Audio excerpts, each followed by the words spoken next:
Brigitte Bardot, l'une des plus grandes icônes du cinéma et de la mode du XXe siècle. Une femme qui a changé à jamais la façon dont le monde percevait la beauté, le glamour et le style de vie.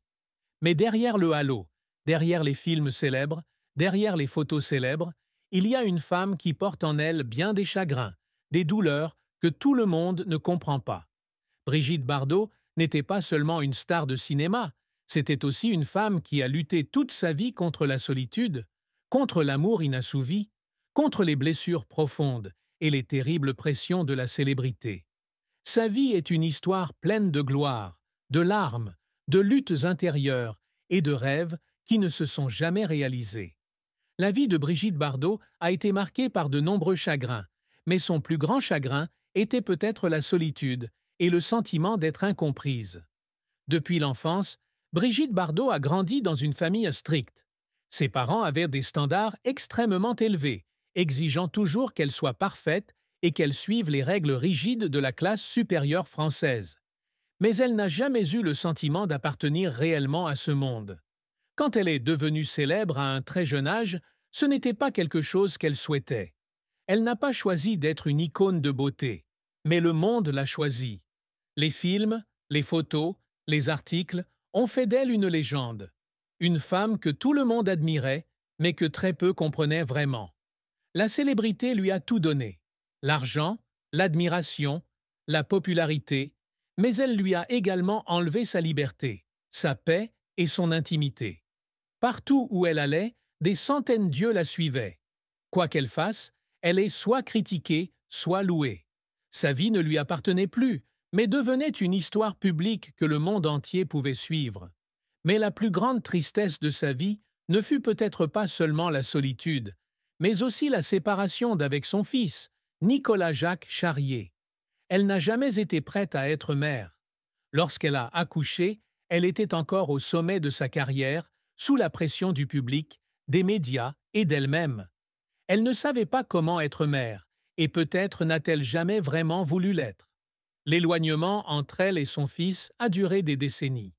Nicolas a grandi sans sa mère, et, une fois adulte, il a eu peu de liens avec elle.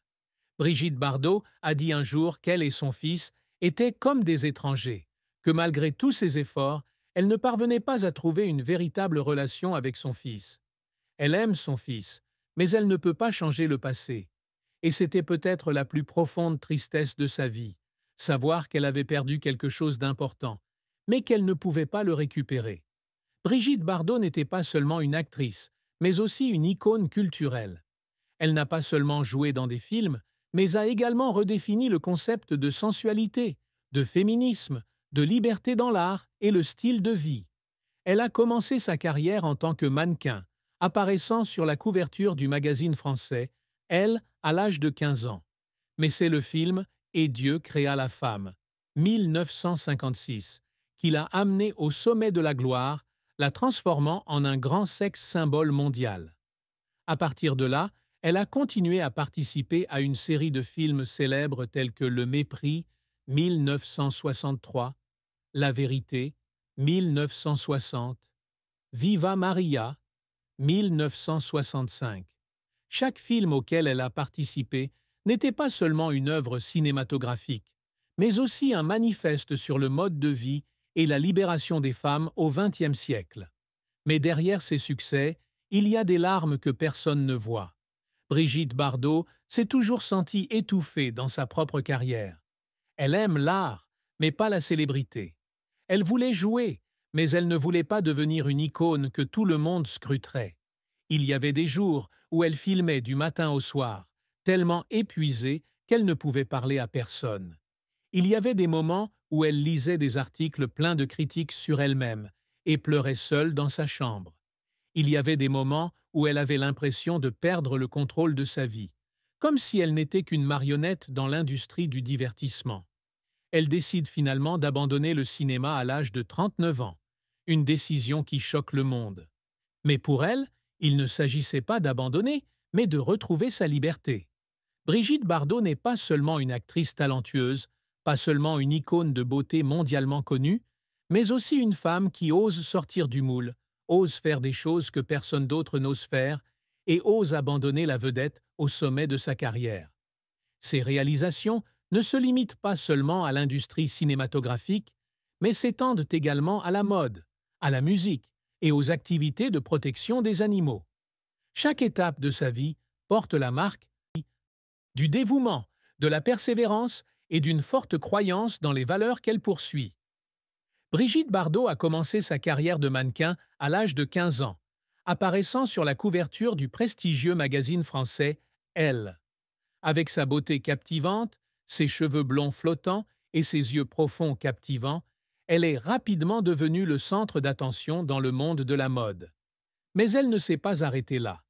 Elle ne veut pas être juste un joli visage, un mannequin qui n'apparaît que sur les couvertures de magazines. Elle voulait faire quelque chose de plus significatif, voulait se lancer un défi avec le cinéma, avec des rôles qui pourraient la faire vraiment briller. En 1952, elle fait ses débuts d'actrice dans Le Trou Normand. Mais le film ne l'a pas vraiment fait connaître.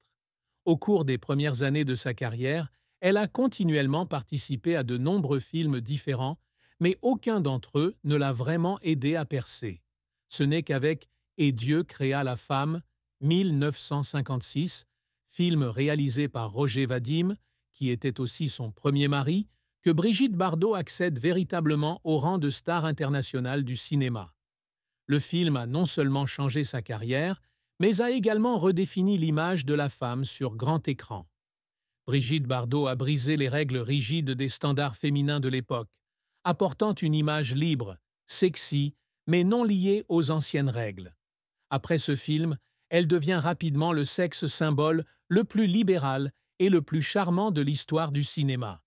Mais ce qui la distingue n'est pas seulement sa beauté, mais aussi la façon dont elle se comporte à l'écran. Forte, confiante et n'ayant pas peur d'être jugée. Brigitte Bardot n'est pas célèbre pour un seul film.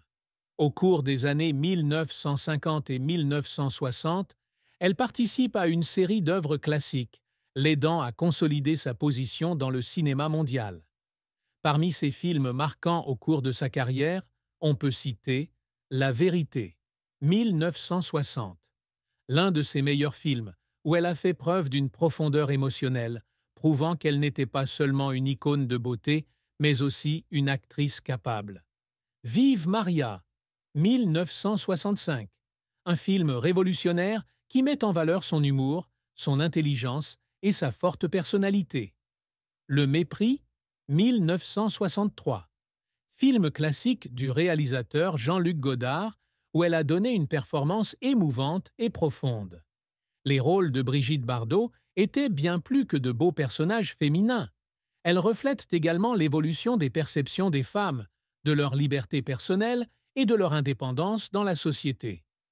Abandonner une carrière au sommet, une décision qui a choqué le monde.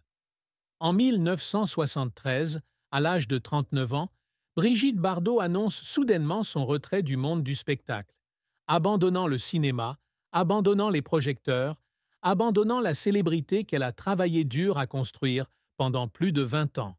C'est une décision qui a choqué le monde. Personne n'aurait pu croire qu'une icône du cinéma, une femme au sommet de sa gloire, serait prête à tout abandonner. Mais pour Brigitte Bardot, ce n'était pas un renoncement, mais une libération. Elle a dit un jour « La célébrité est un piège. Elle m'empêche de vivre comme une personne normale. Je ne peux pas sortir sans être suivie. Je ne peux pas avoir de vie privée. J'en ai assez et je veux m'en sortir. » Elle ne voulait pas continuer à vivre comme une poupée admirée par les autres. Elle ne voulait pas être liée par les attentes du public. Elle voulait faire quelque chose de vraiment significatif de sa vie. Et c'est à ce moment-là qu'elle s'est lancée dans un nouveau voyage, celui de la protection des animaux. Le plus grand héritage de Brigitte Bardot pour le bien-être animal. Après avoir abandonné le cinéma, Brigitte Bardot n'a pas choisi une vie tranquille, profitant de la richesse. Au lieu de cela, elle a consacré le reste de sa vie à la protection des animaux. En 1986, elle fonde la Fondation Brigitte Bardot, une organisation à but non lucratif dédiée à la protection des animaux contre les abus, la chasse et l'exploitation commerciale. Elle a été directement impliquée dans des centaines de campagnes contre industrie de la fourrure, condamnation de l'abattage des animaux pour leur fourrure, massacre des baleines et des phoques. Appelons le monde à interdire ces pratiques cruelles. Maltraitance animale dans les cirques et les zoos, condamnation de l'exploitation des animaux à des fins de divertissement humain. Brigitte Bardot a fait de sa célébrité une arme puissante pour protéger les créatures vulnérables. Elle n'a pas peur d'affronter les politiciens, les grandes entreprises et même les organisations puissantes. Elle a vendu aux enchères de nombreux biens personnels, y compris ses objets les plus précieux, afin de collecter des fonds pour son organisation. Elle a consacré la fin de sa vie à lutter pour les droits des animaux, un dévouement que père